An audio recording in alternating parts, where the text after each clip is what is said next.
It gives me great pleasure to introduce week 36 of the Hastings Report with my wonderful co-host, Leon Pettit, ESFL veteran. Leon, how's your week been? Yeah, all good. Yeah, very, very sore after playing the first 90 minutes in. I spent about a month, and then obviously a few beers down the old town for bank holiday. So I'm feeling it, but all good. Yeah, and that was a charity game, wasn't it, Leon? Yeah. Well, yeah, I had this support kick about the Hastings supporters in the morning, and then a charity game in the afternoon. So yeah, just don't know why. If I haven't played in weeks, and why I do that to myself, but there we go. You do it for charity. Yeah, That's what exactly. you do Play it your for charity, part. mate. Yeah, What? exactly. Well, it's nice to have you back.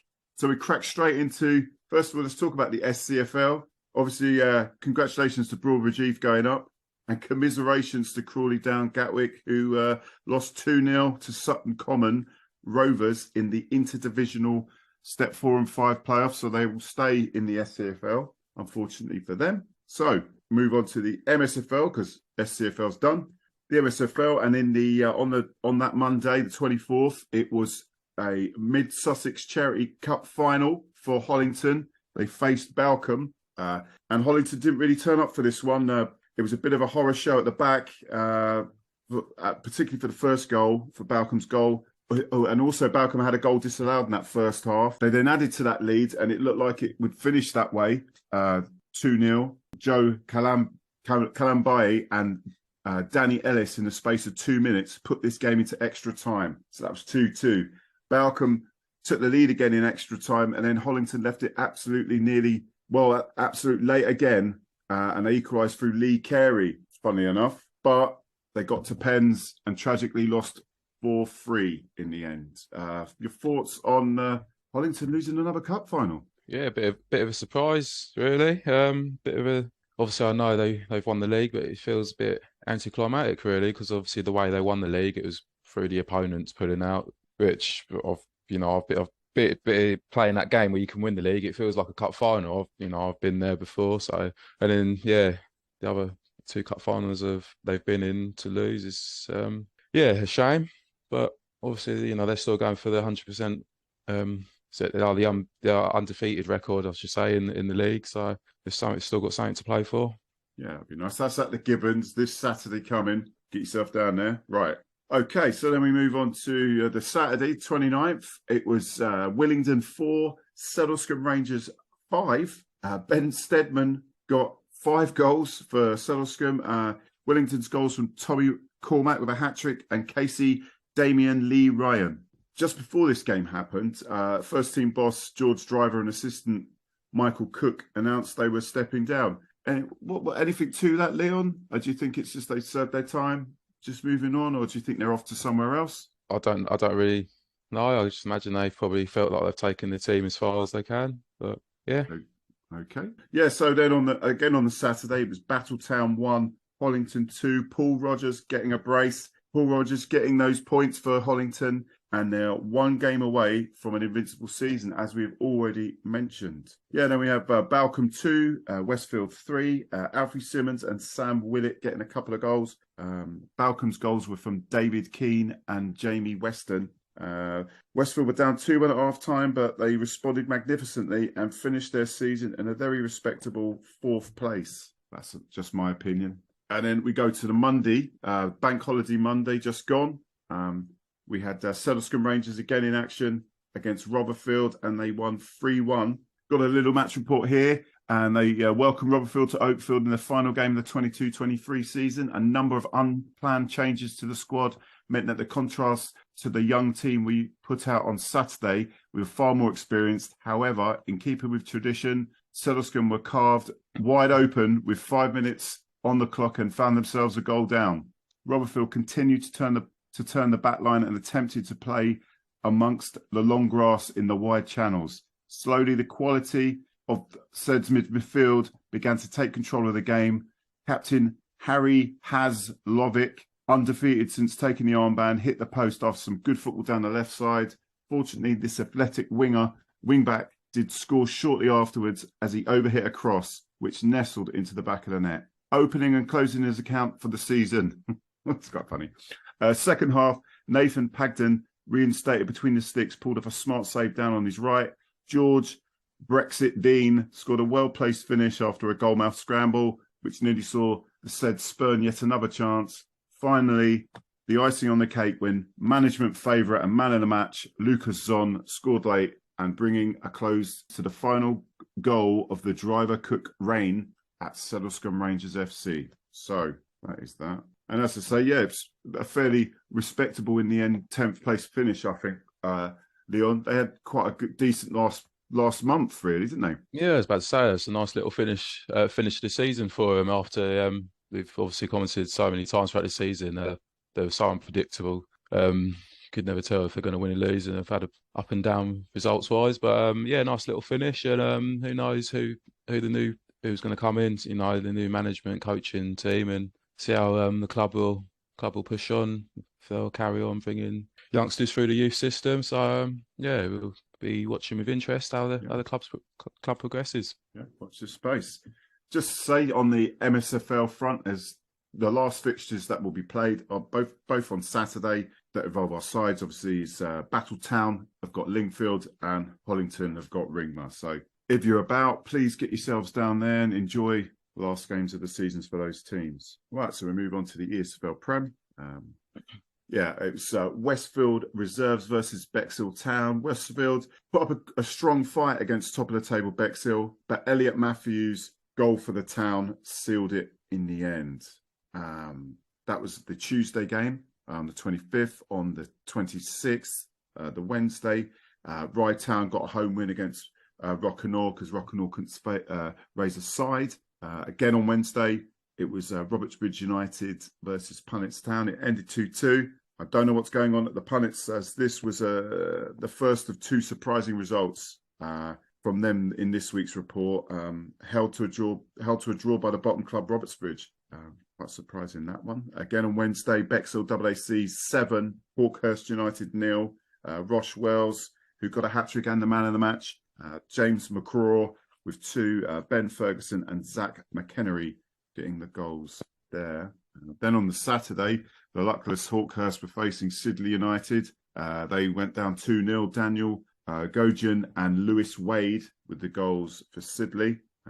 Rockinore 4, Robertsbridge United 2. Robertsbridge's goals were from Owen Palmer and Danny Turner. Unfortunately, Rockinore's goals aren't on any social media that I found, and I do try. But it's nice to see, basically be able to put a side out as well and winning, which is very handy. Again on Saturday, Punnets Town 0, Crowhurst 9. Unbelievable scoreline there. Bit of a nightmare week for the Punnets. The goals from Reece Johnson with a couple, Dominic Clark, Sean Leonard, the Scracey got a couple, Aaron Scrace got a couple, Nathan Harding, Tom Fraser Bates and Jeremy Tate. As I said, yeah, not a good week for the Punnets. And they also face Crowhurst in the ESFL Challenge Cup, and that is tonight. And that's down at the Pilot Field. So hopefully that result has 0-0 down to penalties written all over it after that result of the weekend. Obviously, you know, the game's one to forget for Punnets, but a glorious for Crowhurst. Then in the on Saturday in the Macron Store Hastings Cup, it ended Bexhill Town 1, Rye Town 0, which is, I thought Rye would win that one, but well done Bexhill Town. Tight cagey game, and basically Bexhill nicked it in the end. Bornatotta was there, sent a few lovely tweets in, which is a top man that he is. It was obviously quite a tactical game, shall we say. Right, so let's move on to ESFL Division 1. In the Robertsbridge Charity Junior Cup, Sandhurst, who'd like a bit of silverware this time of year, won 5-0 against Orrington. Thomas McClintock, James Found, that's that net. John Bilsby with 2, and James Hooson getting the goals for Sandhurst. A fantastic week for them, and a very comfortable win. Yeah, that was on the 26th of April. On the Friday, 28th of April, at the Pilot Field, it was the ESFL Challenge Cup between Div 1 and 2 sides. Pesh Hill 0, Junior Club Tackaway 2. Got Joe Adams scored, and Asher Grindle, who's given me a little bit of an insight into his goal. Asher assures me it was genuinely a worldie. cut in at the edge of the box, one touch, and then pinged it into the far corner top bins. 90th minute to seal the game as well. How modest of Asher there. I'm sure that's exactly what the goal was like. I'm sure there's plenty of witnesses up there to back him on that. Right, and that was on the 28th, so the 29th, the Saturday. It was Sandhurst 1, Pass and Move Arrows 0. And again, James Found scores, and that is the Division 1 title for Sandhurst, so well done them. James Found is also the top scorer in the division with 34 goals in 22 appearances. It's a ridiculous amount of scoring there. And well done to him and Sandhurst. Again on Saturday, Battletown Reserves 3, Little Common Reserves 6. Nicholas Kavanagh with 5 for Little Common, Rise Jones with the other. Chris Nolan, Curtis Richards and Tyler Smith, the goals for Battletown Reserves. So we move on to Division 2. Pass and Move seconds, 5, Victoria Baptist 0, Matthew Crutwell, Alex Cunningham, Lee Locke, Jacob MacArthur, and Che Winchester with the goals for Pass and Move. And then where I thought there might be some squeaky bum time, it was Ninfield 0, Hollington Reserves 5, which, Hollington inflict the first defeat of the season on Ninfield, with goals from Dan Spice, Jamie Crone, Jordan Ray, Darren Woodley, and Jack Buckley. Well, this could have thrown the title race open. Unbeaten Ninfield, given 5 of the best trousers down, but as results, which we'll mention in a moment, it didn't matter. But well done, Hollington there. Icklesham Casuals versus Bexhill Rovers was postponed. You said the council was involved with that, Leon. What was the thing there? Yeah, you can thank Icklesham Parish Council for whatever divine reason they've deemed it unsafe. So yeah, I've been a bit funny the last few years. Okay. Do you know when that'll be replayed, or? I think is it 13th of May, Saturday 13th of May they're talking about. So hopefully we'll get that on. I know the weather's looking a bit iffy next week, so maybe not. But that's this season, isn't it? This season has been a bit. Yeah. Bit of a but it says something. Every other game on Saturday went ahead apart from us. So for whatever reason, Parish Council don't. Yeah. So we move on to the Bank Holiday Monday games. Pass and Move seconds 0, Ninfield 3. Tom Saunders, Gary Bryant, and Harry Sanders with the goals for Ninfield. And with that win, they are champions. And it just so happens we've got their goals.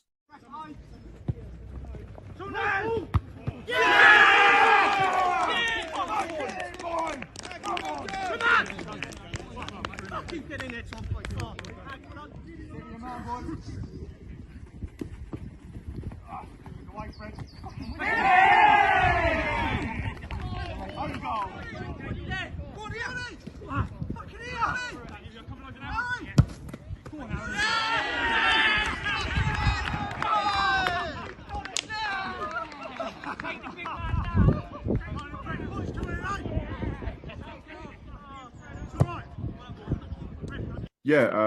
Worthy champions, you'd agree, Leon? Yeah, they've been solid all throughout the season, really. Just like their results, not really.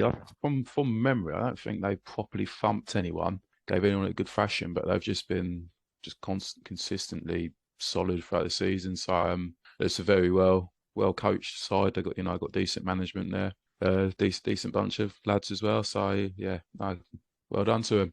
Yeah, Good luck next season. We've got one last result in Div 2.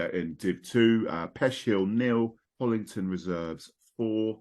Jamie Crone, Cameron Woodley, Danny Woodley, and Jack Buckley. Well, they didn't win the league, Hollington, but promotion to Div 1 is more than enough to make up for it. So we'll see there. Then we move on to ESFL Division 3. It was again, 25th of April, which was the Tuesday, which is the night we were recording the last one. It's on Tuesday, Hastings FA Lower Division Cup, and it was Catsfield versus Crowhurst Reserves. And Crowhurst Reserve done it. It's Harley Millwood and Ben Thorpe getting the goal for Crowhurst, with Greg Potter getting the goal for Catsfield. And, Crowhurst retained the trophy. Apparently the first side to do this for 11 years, and well done them. Then on the Wednesday, it was Westfield Thirds versus Ticehurst. George Brown, Josh Givon, and Darren Nichols getting the goals for Ticehurst. Then to Saturday, Orrington 1, Rye Town Reserves 1. Darren Warren with the goal for Rye Town and goal from Scott Higgs for Orrington. You'd have to say that Rye Town, that's 2 points dropped. And barring a miracle collapse from Hurstman Zoo, I think this is theirs now. But that's just my opinion. Ticehurst versus Catsfield, that was a home win for Ticehurst as Catsfield couldn't raise a side. Sovereign Saints Reserves 4, Westfield Thirds 1, Nicholas Barden, Max Butcher, Wayne Green and Sam Trumbull for Sovereign Saints. Then we've got Hurstman Zoo 0, Crowhurst 5, an absolute calamity of a game against their only rival that can go above them, really. It's squeaky bum time, I feel. Crowhurst Reserves goals were from Andy Howe, Anton Neal, Steve Payne, Ben Thorpe and Joe McCarthy. Bexhill AAC Reserves 2, Hastings Comets 1. 2 goals by Scott Oliver, and the goal for Hastings Comets was from Luke Darville. Yeah, ESFL Division 4, it's Parsonmouth Thirds 2, Battletown Thirds 4, Jacob Waller, Luke Gasson and Kyle McLeod with a couple. Parsonmouth's goals from Freddie Novis with a couple. Hawkhurst United Reserves 3, Burwash 0, Alfie Field, Luke Thomas and Luke Williams with those goals. Yeah, on the Saturday, it was Parsonmouth Thirds 3, Hawkhurst United Reserves 6. The goals for Parsonmouth were from Harry Fletcher and a couple from that Freddie Novis again. Hawkhurst's goals from Thomas Allen, Carl Emberton, Alfie Field with a hat-trick and Luke Williams. Yeah, that is that. Unfortunately, no ESFL team of the week. I think that maybe that's been retired, so which is a real shame, but maybe a little bit of a rethink for next season. Leon, unless you've got anything to say, I'll see you next week. I'll see you next week.